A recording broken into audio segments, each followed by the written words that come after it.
नमस्कार प्यारे विद्यार्थियों, छात्रों, साथियों और मित्रों। मेवाड़ के इतिहास की रुनझुन की आवाज आपके कानों तक शायद सुनाई दे रही होगी। कर्मावती का जौहर, बनवीर की कुछ उछृंखल घटनाएं, विक्रमादित्य की हत्या, पनाधाय का बलिदान, उदय सिंह का सत्ता में आना। उदय सिंह तुजला भवानी का मंदिर बनाया था बनवीर ने चित्तौड़ में। तो उदय सिंह ने पहले 1537 में इनका राज्याभिषेक हुआ कुंभलगढ़ में इनका राज्याभिषेक हुआ पहला। और 1540 में चित्तौड़ के दुर्ग में इनका दूसरा 1540 में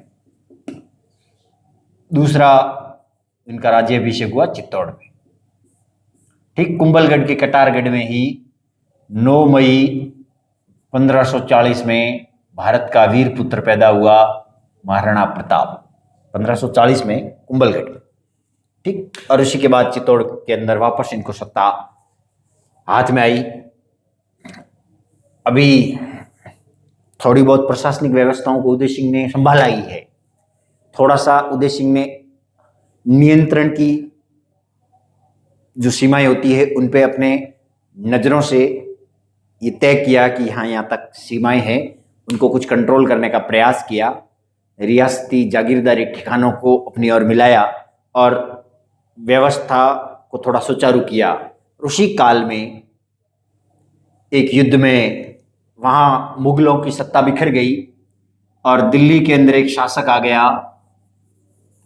कौन? शेर शाह सूरी, पठान है।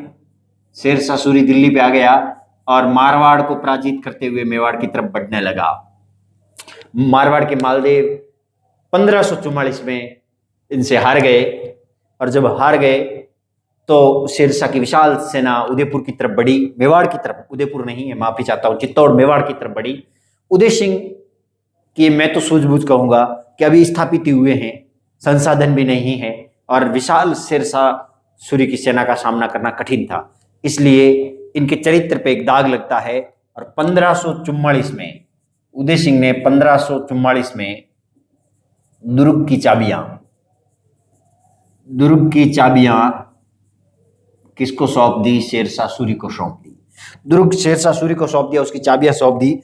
तो शेर शाह सूरी ने आक्रमण नहीं किया, सेना वापस लौट आई बीच रास्ते से और चित्तौड़ के दुर्ग का दुर्गाध्यक्ष बना दिया खवास खां को।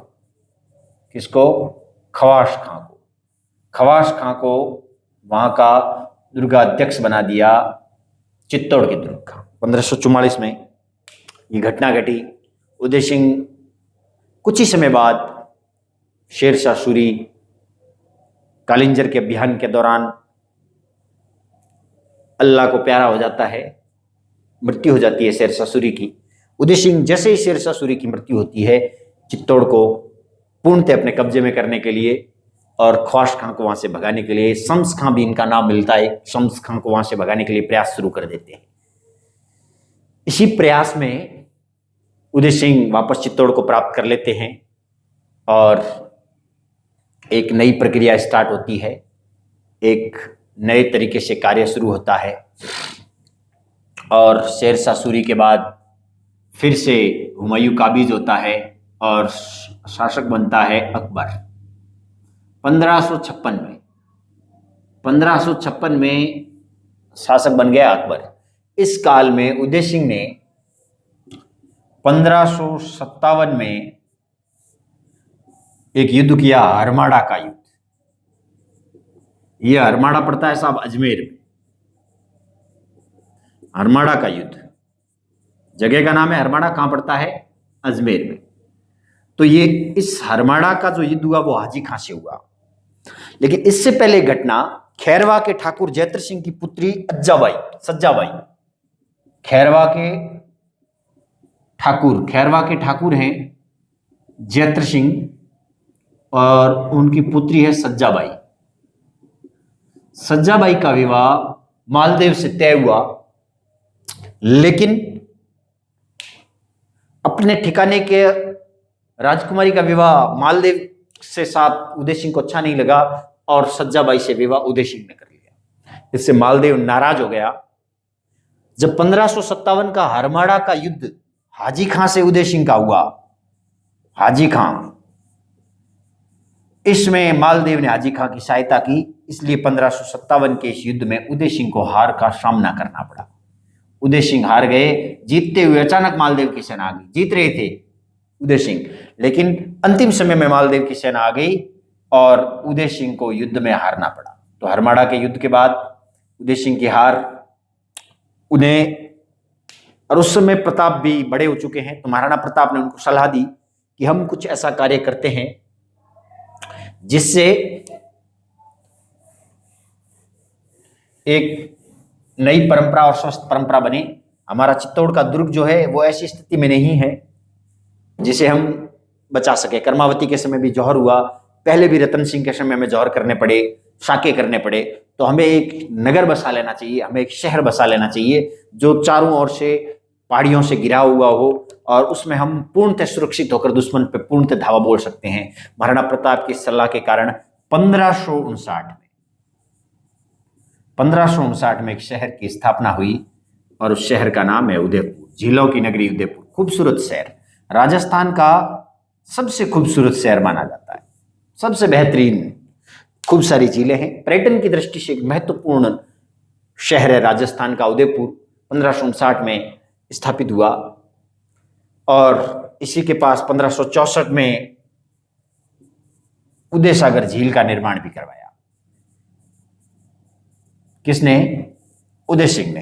तो ये निर्माण कार्य, स्थापना हो गई उदयपुर की 1559 में, लेकिन नगर बनने में समय लगता है, कम से कम 10-15 वर्ष तो जाके इसको लगते ही लगते हैं।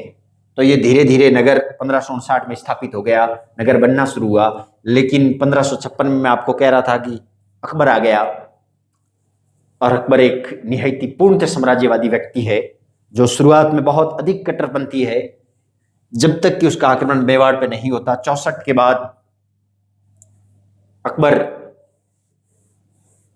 राजस्थान में आता है और उसकी राजस्थान की आने की प्रक्रिया में मूलतः आमेर उनकी अधीनता स्वीकार कर लेते हैं।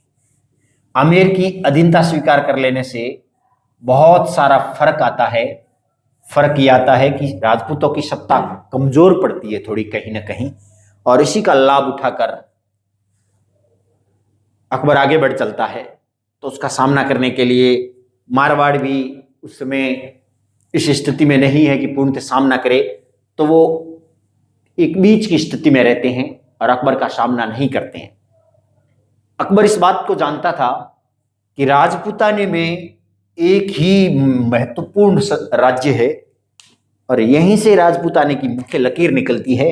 अगर उसको ले लिया जाए तो यहां पर बहुत अधिक रक्त बहाने की आवश्यकता नहीं है। मेवाड़ अगर कंट्रोल में आ गया, चित्तौड़ का दुर्ग हाथ में आ गया, तो राजपूताना ऑटोमेटिकली हमारे अधीन हो जाएगा। अकबर की सूझबूझ ने काम किया और 1567 में, कब? 1567 में अकबर ने उदयपुर पे, चित्तौड़ पे आक्रमण किया। कहां आक्रमण किया? चित्तौड़ पर।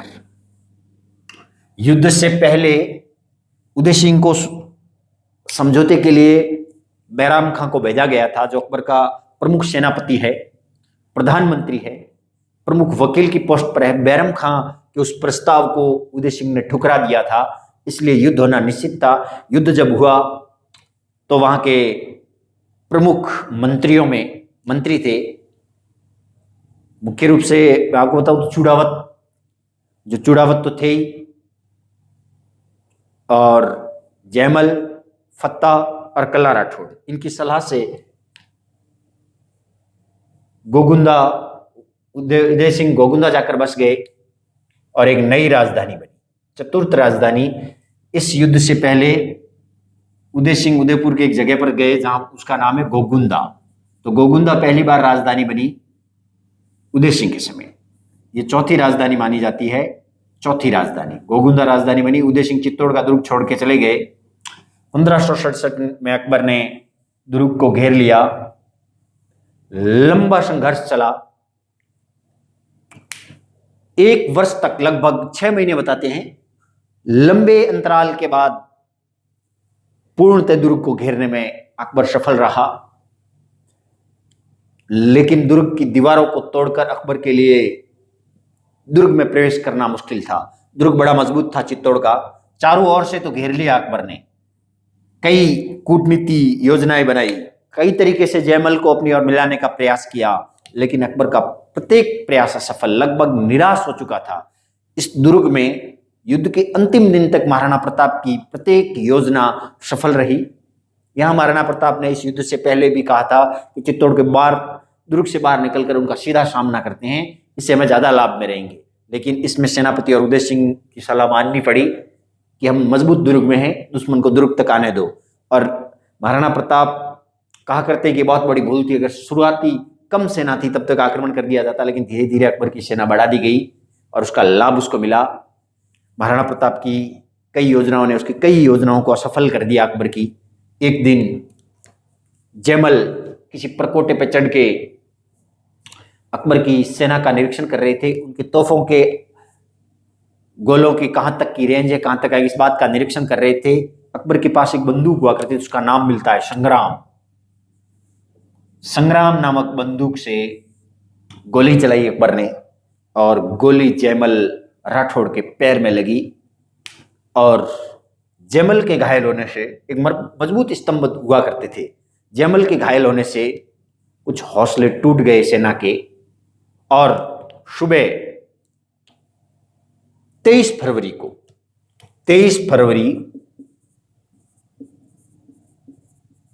1568 में केसरिया करने की ठान ली। महाराणा प्रताप इस प्रस्ताव से स्वीकार महाराणा प्रताप ने किया, लेकिन तीनों ही योद्धाओं ने एक योजना बनाई चुंडावतों सहित कि महाराणा प्रताप ही एक ऐसा वीर है जो चित्तौड़ कल मुगलों के अधीन गया तो यही व्यक्ति है, यही वो शासक होगा जो मेवाड़ को फिर से इन मुगलों से मुक्त करवाएगा। तो रात को खाने में नशीली दवाएं या नशीली कुछ वस्तुएं खिलाकर प्रताप और इनकी रानी जयवंता बाई को बेहोश कर दिया गया और किसी गुप्त मार्ग से दुर्ग से बाहर भिजवा दिया गया गोगुंदा की तरफ। और 23 फरवरी को मारू ढोल बजे, फत्ता सिसोदिया के नेतृत्व में, किसके? फत्ता सिसोदिया के नेतृत्व में मेवाड़ी सेना दुर्ग के मुख्य दरवाजे खोलकर बाहर आई। जब सेना बाहर जाने लगी तो जयमल के आंखों से अश्रु की धारा बह निकली, वो रोने लगे, विलाप करने लगे। तो कल्ला, जो भतीजे हैं जयमल राठौड़ के, कल्ला राठौड़ को पूछने लगे कि हे जयमल राठौड़, तुम जैसा वीर आज इस केसरिया के पल में, केसरिया के वक्त में आंखों में आंसू देखकर मुझे बड़ा दुख हो रहा है, ऐसी कायरता तो हमने तो कभी देखी नहीं थी। तो जयमल रोते हुए बोले, मुझे दुख इस बात का नहीं कि मैं मरूंगा आज नहीं तो कल, लेकिन मुझे जो वीरगति मिलनी चाहिए, मैं योद्धा के नाते रणभूमि में लड़ते हुए वीरगति को प्राप्त करूं, मेरा ऐसा सौभाग्य नहीं। मुझे इस बात का दुख है कि आप लड़कर हंसते हंसते वीरगति को प्राप्त होगे, तुम्हें ऐसा दिन मिलेगा जो तुम युद्ध करोगे और युद्ध में तुम्हें वीरगति मिलेगी, ये एक योद्धा का सौभाग्य होता है, वो मुझे नहीं मिल रहा है। तब कल्ला राठौड़ ने कहा कि नहीं काका, तुम्हें वो वीरगति अवश्य मिलेगी जो अन्य किसी को मिली है। कल्ला राठौड़ ने जयमल को अपने कंधों पे बिठा दिया और केसरिया की घोषणा करके बाहर निकल गए। फत्ता सिसोदिया कल्ला राठौड़ के कंधों पर बैठकर जयमल राठौड़ युद्ध भूमि में उतरे और कल्ला राठौड़, दो हाथ स्वयं के, दो जयमल के, इसलिए कल्ला राठौड़ को 4 हाथों का देवता कहते हैं।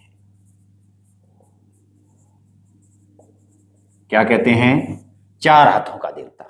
कल्ला राठौड़ को 4 हाथों का देवता कहा गया क्योंकि 4 हाथों से, और कहते हैं कि फत्ता सिसोदिया, कल्ला राठौड़ और कल्ला राठौड़ के कंधों पर बैठकर जयमल राठौड़ ने युद्ध भूमि में ऐसा रण रचा ऐसा पराक्रम दिखाया कि तलवार और शमशीर के खिलाड़ी या शमशीर को किस प्रकार से चलाया जाता है युद्धभूमि में, इन तीनों योद्धाओं ने अकबर को दिखाया। रणभूमि में हजारों मुगल कटकर गिरने लगे। अकबर उनका युद्ध कौशल देखकर आश्चर्य में आ गया, शक्ति में आ गया।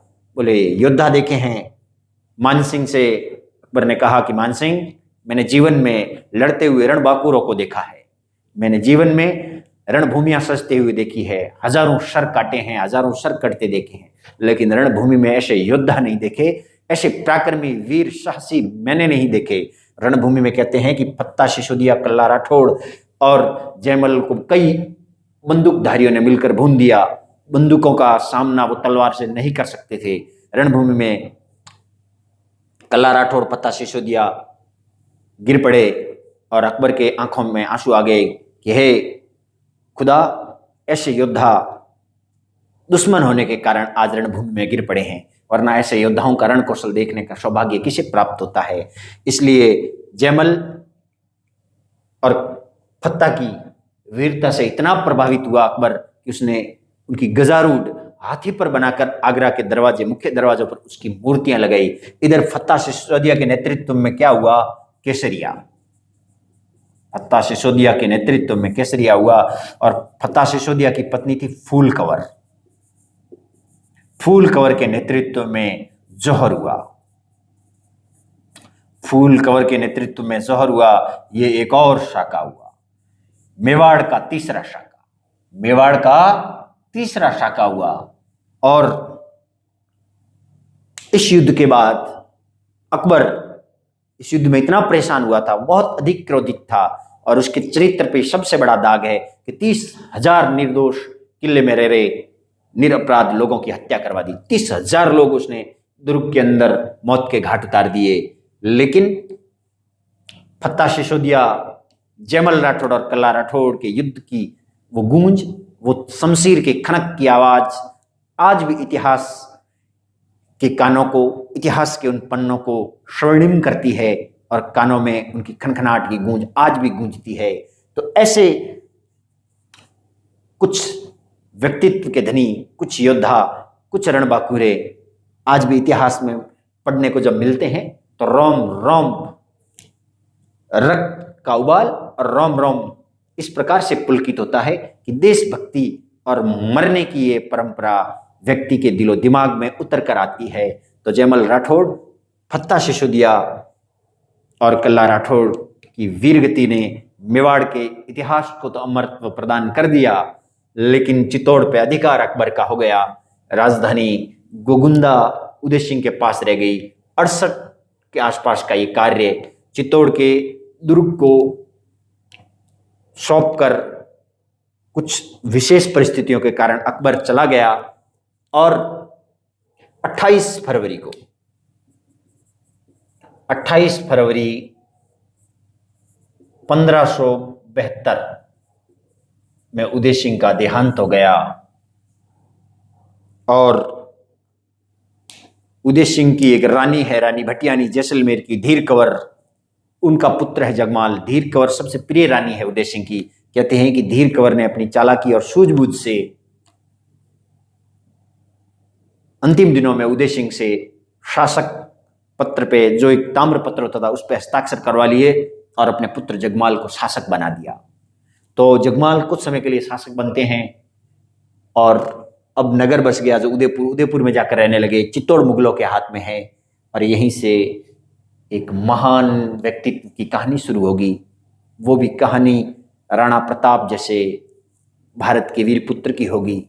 उस कहानी को सुनने में, पढ़ने में, बताने में एक आनंद की अनुभूति होगी। लेकिन आज नहीं, कल। जय हिंद, जय भारत, धन्यवाद।